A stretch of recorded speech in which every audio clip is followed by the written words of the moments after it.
Okay, I know I can do this. I've rehearsed it, I practiced it, stood in front of the mirror. I know I can do this. Hello everyone, my name is Harry Dans. Oh, wait a minute. Hello everyone, I'm Mr. Dans. Good morning class, I'm Mr. Dans. How are you today? Make sure you smile. Okay, what time is it? Vibrate. Let's see, checked in at the office, I'm outside the right classroom, see the teacher and students.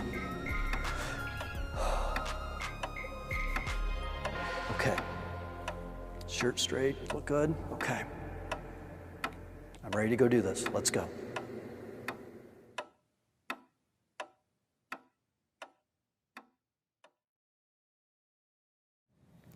Public speaking may not be your best skill. It rarely is with most people. Hi, I'm Laura Goodman with Junior Achievement USA. Thank you for being a volunteer for Junior Achievement. You probably have a lot of questions about your upcoming volunteer experience, so I hope we answer those questions in this video. In addition to learning preparation tips and techniques, student engagement strategies, and understanding the workshop model instruction, you'll be able to watch as a volunteer shares learning goals, gauges what the students already know, and presents new information in the JA session. Don't forget that when presenting a JA session, you're talking to students, not CEOs or members of Congress. Here are a few helpful hints as you prepare for your first JA session. Take time to prepare. Reading through the material and making notes of questions you want to ask and professional experiences you want to share will help you feel comfortable with the content and allow you to focus on making connections with the students. Turn in all necessary JA forms, including the Volunteer Conduct Standards. You may have turned them in during training, been instructed to send them to the local JA area office, or you might need to bring them with you to the school. Talk to your JA classroom teacher about the pre- and post-tests that accompany the JA program. Together, you can decide how to administer the tests and how to get them back to your JA area office. When you arrive at the school, you'll need to check in at the front office. JA recommends arriving at least 15 minutes early. When you get to the school, enter through the main entrance. You may have to press an intercom button to gain admittance to the school, and most often, you'll need to show a photo ID.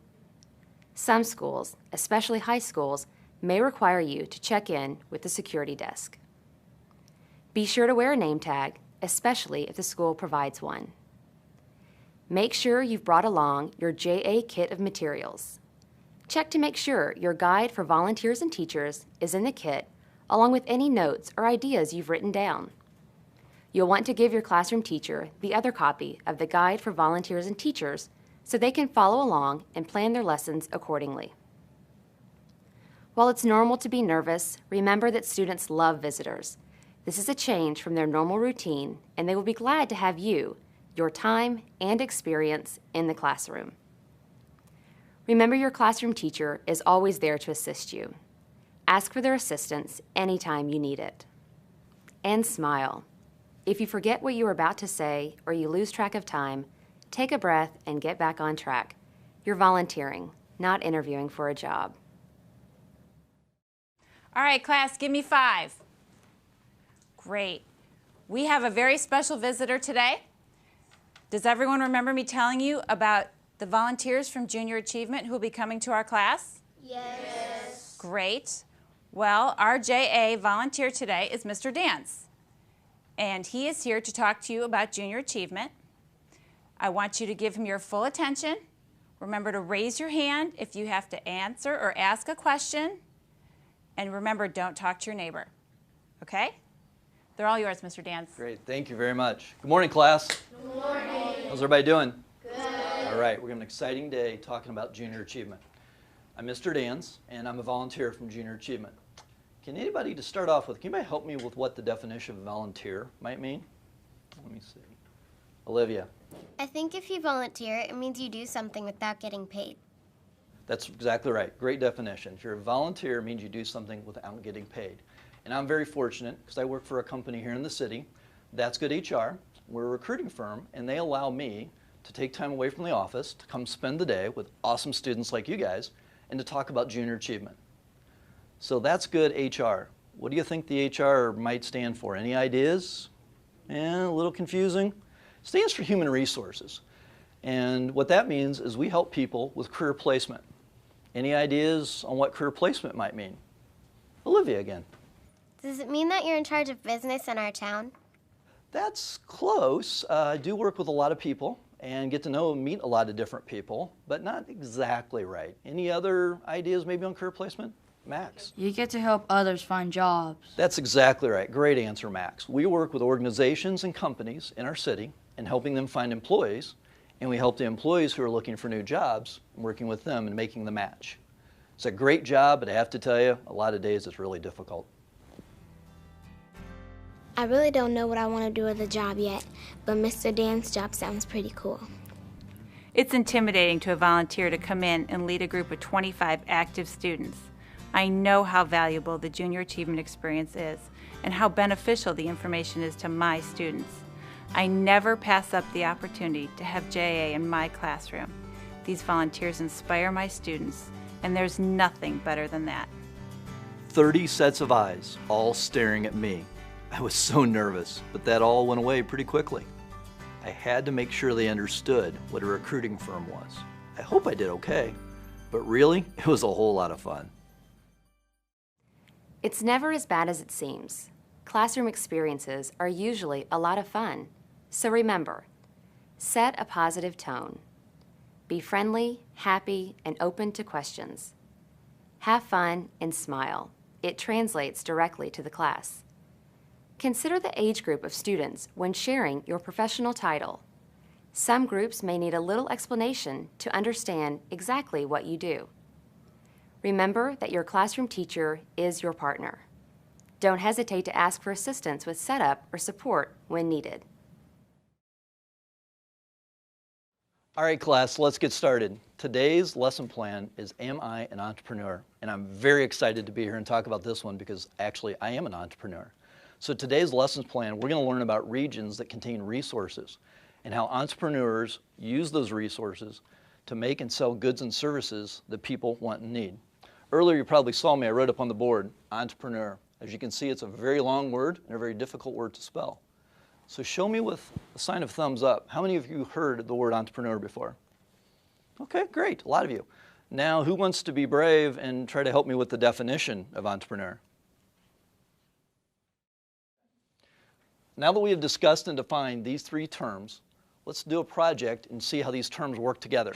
So I'd like everybody to do is pick a partner, and we're going to take about a minute, and I want you to come up with a local, innovative entrepreneur that you can think of. So I want to get the person's name, the company they started, and figure that out together and write it down. I'm going to give you a few minutes, and I'm going to call timeout, and I'm going to call in a few of the groups to talk about and share who the person is and the company that they started.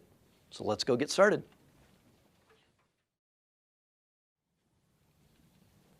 All right, class, let's give me 5. All right, I need to call on somebody on the group, talk about their local entrepreneur. Let's see. Johnny, you look anxious, and I think you were teamed up with Deshaun. So why don't you two share your local entrepreneur, please? Well, we talked about Mr. and Mrs. Bell and their farm and orchard. We get to go on field trips, and they give us peaches and apples to eat. Yeah, and ice cream and a petting zoo. It's awesome. Well, that sounds really awesome, and that is a great example of a local entrepreneur. Grow, sell fruits and vegetables, flowers. They have a petting zoo, and I bet you guys are really excited about the ice cream part and the other kids' activities. Nice work. Hopefully what you realize from this, that every day there's local entrepreneurs around us providing goods and services that previously you might not have realized. I think we did a great job on this exercise. And in fact, if you guys are okay with it, I'd like to do another exercise around entrepreneurs. And this one will be well-known entrepreneurs, famous entrepreneurs. What do you guys think? You just observed the introduction portion of the JA session. Each session follows the workshop model instruction, which is a best practice for engaging students in the learning process and achieving great learning outcomes. At its core, the JA session is comprised of 3 parts: an introduction, activity portion, and summary and review. As you can see, demonstrated in this pie chart, the bulk of the time is spent in the activity portion of the session. This is the time when the work of learning is turned over to the students. Although less time is spent on the introduction, it is still a critically important component for a successful learning experience. During the introduction, you'll set the purpose for the session, gauge what the students already know about the concepts, and present new information to the students. During a typical introduction, you'll be in the traditional teacher role, at the front of the room, leading a discussion with the whole class, asking them questions, writing on the board, and explaining new concepts or vocabulary. Keep the students engaged by asking polling questions or having the students participate in paired sharing. Try to take the discussion to a deeper level of thinking by asking open-ended questions instead of yes/no questions. Encourage students to comment or build upon one another's responses. I made it. That wasn't nearly as hard as I thought it was going to be. I tried to stay focused on sharing the learning goals for today, but it was also interesting to see what the students already knew. I'm so glad I asked Ms. Waterman about using the Give Me 5 technique to bring the students back together. You know, I know it feels like a lot of work, but volunteering for junior achievement is really fun. The materials are organized and easy to follow, and most of all, the students enjoy having an outside role model in their classroom. Taking the time to prepare for your JA session will help you feel confident and comfortable in the classroom. The preparation time wasn't bad either. I spent about 30 minutes going through my guide, taking notes, and highlighting the points I didn't want to miss. I'm so glad I did that. This really is a great way for me to practice my public speaking skills with a non-threatening audience. You can always try practicing with a friend or a family member to help you feel more relaxed about your actual presentation.